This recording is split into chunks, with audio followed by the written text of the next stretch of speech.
Bismillahirrahmanirrahim. Assalamualaikum warahmatullahi wabarakatuh. Waalaikumsalam. Perkenalkan, nama saya Hari Dewi Astuti dari kelas 12-3. Di sini saya akan mewawancarai salah satu saudara saya yang pernah hidup di zaman Orde Baru, yaitu pada saat pemerintahan Soeharto. Ya. Dengan Abah siapa, Bah, namanya, Bah? Abah Abdul Muhyi, Umurnya? umurnya 60 tahun. Jadi bagaimana pengalaman Abah pada saat pemerintahan Soeharto tentang ekonomi dan politik?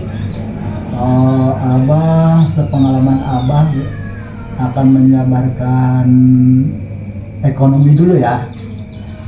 Karena pada zaman Orde Baru yang dipimpin oleh Bapak Presiden Soeharto pada waktu itu, ekonomi bagus, segala makmur, sandang, pangan, papan, segala makmur, rupiah itu bernilai harganya. Jadi pada waktu itu Bapak Presiden Soeharto mempunyai program dalam pemerintahannya, yaitu program Repelita, artinya rencana pembangunan 5 tahun. Jadi beliau itu mempunyai program setiap 5 tahun berganti, misalnya pendidikan, pertanian, dan lain sebagainya. Oleh karena itu Pak Soeharto dijuluki Bapak Pembangunan Nasional.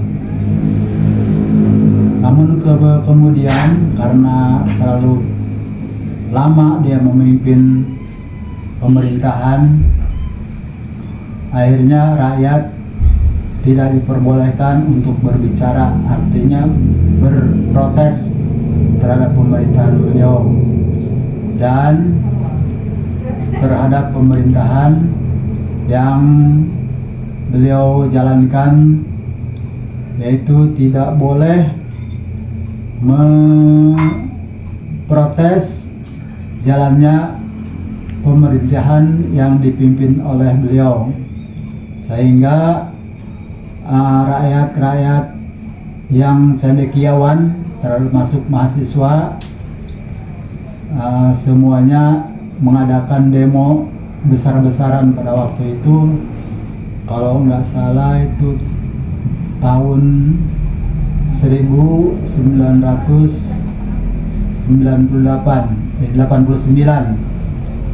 Karena itulah Bapak Presiden Soeharto dituntut untuk mundur dan tidak melanjutkan pemerintahannya lagi, karena banyak terjadi korupsi, kolusi, dan nepotisme pada waktu itu.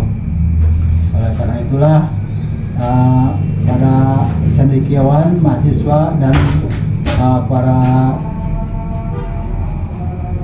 kaum muslimin, para santriawan pada waktu itu berdemo dan menurunkan beliau, sehingga para DPR dan MPR mengadakan rapat untuk menurunkan Pak Soeharto.